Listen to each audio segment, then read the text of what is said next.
আর কলকাতা মেট্রোর ইতিহাসে আজ নতুন অধ্যায়ের সূচনা হবে। আজ গঙ্গার নিচ দিয়ে চালু হচ্ছে মেট্রো। গঙ্গার নিচ দিয়ে মেট্রো উদ্বোধনে প্রধানমন্ত্রী। আজই ইস্ট ওয়েস্ট মেট্রোর উদ্বোধন হবে।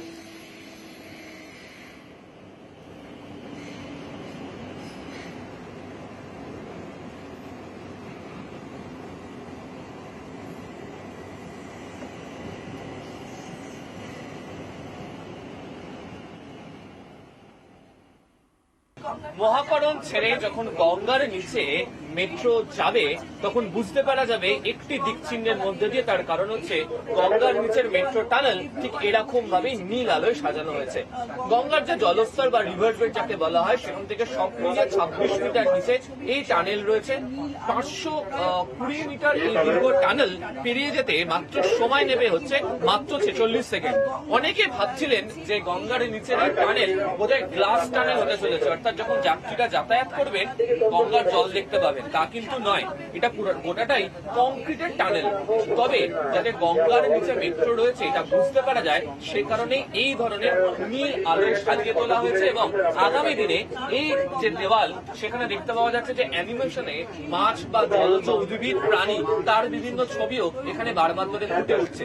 ফলে যারা হাওড়া স্টেশন থেকে মহাকরণ বা মহাকরণ থেকে হাওড়া স্টেশন যখন যাতায়াত করবেন বা এই গোটা মেট্রো পথে গঙ্গার নিচে যখন যাতায়াত করবেন তখন তারা স্বাদ পাবেন গঙ্গার নিচে রয়েছে এটা বুঝে যে নীল আলো। যখন দেখিয়ে দিই যে মহাকরণ ছেড়ে গঙ্গার নিচের যে টানেলটা ছেড়ে ট্রেন এবার এই মুহূর্তে হাওড়া স্টেশনে পৌঁছচ্ছে। ক্যামেরায় অরবিন্দ প্রসাদের সাথে আবির ঘোষাল, নিউজ 18 বাংলা, কলকাতা। কতটা সময়ের মধ্যে এটা ক্রস করে নিতে পারা যাবে? 45 to 50 seconds। কতটা টানেলটার ডিসটেন্স কতটা রাখা হবে? 520 মিটার আমি বলছি আবার। হ্যাঁ, এই যে মানে গঙ্গার নিচে যাওয়ার যে অনুভূতি সেটা কি ভেতরে বসে আলো ছাড়া অন্য কিছুতে পাওয়া যাবে? সারপ্রাইজ থাকুক, ওটা বলবো না, ভয়েস ওভার আছে, দেখে নেবেন।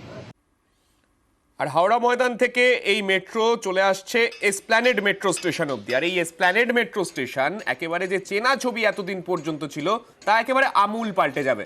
লন্ডনের পিকাডেলি সার্কাসের আদলে সাজানো হয়েছে নতুন এই এসপ্ল্যানেড স্টেশন।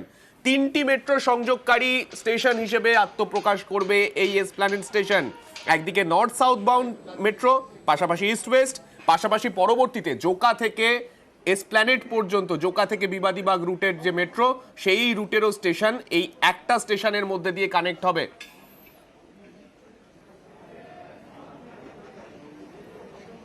শহর কলকাতার পিকাডেলি সার্কাস। পিকাডেলি সার্কাস এই নামটি মেট্রো পথের সঙ্গে গোটা বিশ্বে সমাদৃত, পরিচিতিও বলা চলে। শহর কলকাতাতেও পিকাডেলি সার্কাস হতে চলেছে এসপ্ল্যানেড মেট্রো স্টেশন, যা প্রধানমন্ত্রী নরেন্দ্র মোদীর হাত দিয়ে উদ্বোধন হচ্ছে। এই পিকাডেলি সার্কাস কেন বলা হচ্ছে তার কারণ ইস্ট ওয়েস্ট মেট্রো প্রকল্পের অত্যন্ত গুরুত্বপূর্ণ স্টেশন, যেখানে হাওড়া ময়দান থেকে সল্টলেক সেক্টর 5 পর্যন্ত যে মেট্রো দৌড়বে তাতে এই এসপ্ল্যানেড মেট্রো স্টেশন থাকবে। একই সঙ্গে আগামী দিনে জোকা থেকে এসপ্ল্যানেড পর্যন্ত যে মেট্রো আসবে তার স্টেশন হচ্ছে এটি, এবং বর্তমানে উত্তর দক্ষিণ মেট্রোপথেও এসপ্ল্যানেড মেট্রো স্টেশন রয়েছে। আগামী দিনে এখান থেকেই সব থেকে বেশি লক্ষাধিক মানুষ প্রত্যেক দিন যাতায়াত করবে। আর এখানের যে স্টেশনগুলি থাকবে সেখানে একটি লাইন থেকে অপর একটি লাইন বা একটি সংযোগ থেকে অপর একটি সংযোগে যাওয়ার মতো ব্যবস্থা করে দেওয়া হচ্ছে। এটি সমীক্ষা করেছিল কেন্দ্রীয় সংস্থা রাইটস, তাদের রিপোর্টে উঠে এসেছিল আগামী দিনে সেন্ট্রাল এভিনিউ নয়, এই এসপ্ল্যানেডেই সব থেকে বেশি মেট্রো ব্যবহার করবেন এবং সব থেকে বেশি মেট্রো লাইন বদল করার সুযোগ পাবেন। আর সে কারণেই অত্যন্ত আধুনিকভাবে এই মেট্রো স্টেশনকে সাজিয়ে তোলা হয়েছে। এসপ্ল্যানেড মেট্রো স্টেশনের টিকিট কাউন্টারের সংখ্যা যেমন বৃদ্ধি হয়েছে, এটিভিএম মেশিনের সংখ্যা তেমন বৃদ্ধি হয়েছে, এছাড়া একাধিক এসকালেটর, একাধিক সিঁড়িও রাখা হয়েছে, প্রশস্ত জায়গা তৈরি করে দেওয়া হয়েছে এবং স্টেশনের যে সামনের এলাকা তাকেও যাতে আগামী দিনে বাণিজ্যিকভাবে ব্যবহার করতে পারা যায় তার সমস্ত ব্যবস্থাও রাখছে মেট্রো কর্তৃপক্ষ। ফলে ভারতের পিকাডেলি সার্কাস হিসাবে এবার চলবে এই Esplanade metro station. Camera Arabinda প্রসাদের সাথে আবির ঘোষাল, নিউজ 18 বাংলা, কলকাতা।